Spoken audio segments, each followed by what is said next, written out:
विनिवेश की नीति के बाद सार्वजनिक उपक्रम के प्रति जो देश के अंदर एक विमर्श हो रहा था, तो कोविड-19 के दौर में लघु और सूक्ष्म उद्योग और साथ ही साथ जो ये देश कृषक समूहों का देश है, किसानों में देश की आत्मा बसती है, और साथ ही साथ जो शहरीकरण का दौर बढ़ा तो स्ट्रीट वेंडर जो जीवन की चुनौतियों से जूझ रहे हैं, ऐसी स्थिति में केंद्र सरकार के द्वारा नीतिगत निर्णय लिया जाना, लघु और सूक्ष्म उद्योगों के लिए पैकेज की घोषणा, किसानों के समर्थन मूल्य को बढ़ाने की घोषणा और स्ट्रीट वेंडर के लिए कल्याणकारी योजना, ये निश्चित रूप से जो मानव विकास सूचकांक जो एक चुनौती बन गया, ह्यूमन इंडेक्स, इस कोविड-19 के दौर में यह जीवन के उन्नयन का एक कारक बनेगा।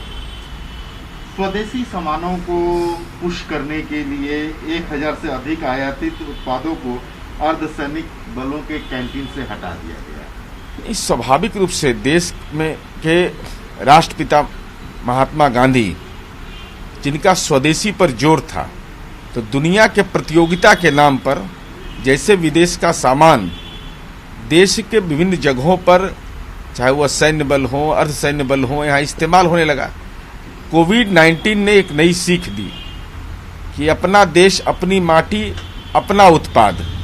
तो स्वाभाविक रूप से केंद्र सरकार ने अगर ये फैसला लिया तो ये एक महत्वपूर्ण फैसला है और इससे स्वदेशी उत्पाद को बल मिलेगा और स्वदेशी मानव श्रम को रोजगार मिलेगा। कोविड-19 के सबसे खराब राष्ट्रों में भारत 7वें स्थान पर पहुंच गया है।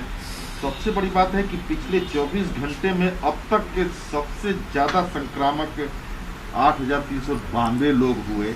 इस तरह कुल मिलाकर के अब यह आंकड़ा 1,92,000 पे पहुंच गया कोरोना पॉजिटिव। कि स्वाभाविक रूप से कोविड-19 एक ऐसी चुनौती है जो संक्रमण की चुनौती है। भारतवर्ष भी उस चुनौती से जूझ रहा है।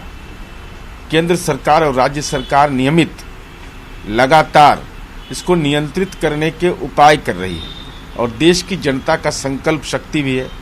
तो स्वाभाविक रूप से ये हमारे लिए एक चुनौती है, लेकिन देश की जनता का जो संकल्प है, हमारी उम्मीद है, हमारा रिकवरी रेट भी है, तो अब इस चुनौती का सामना करने में सक्षम रहेंगे। 18 राज्यसभा सीटों के चुनाव होने से कोविड-19 के चलते प्रभावित हो गए थे। अब यह चुनाव 19 तारीख को होने जा रहा है। कि देश के उच्च सदन का द्विवार्षिक चुनाव राज्यसभा का कोविड-19 के चलते स्थगित हुआ था, तो स्वाभाविक रूप से ये संवैधानिक व्यवस्था है। संवैधानिक व्यवस्था में राज्यसभा का चुनाव किया जाना अपेक्षित है, तो चुनाव आयोग ने इस तत्संबंधी अधिसूचना जारी की है।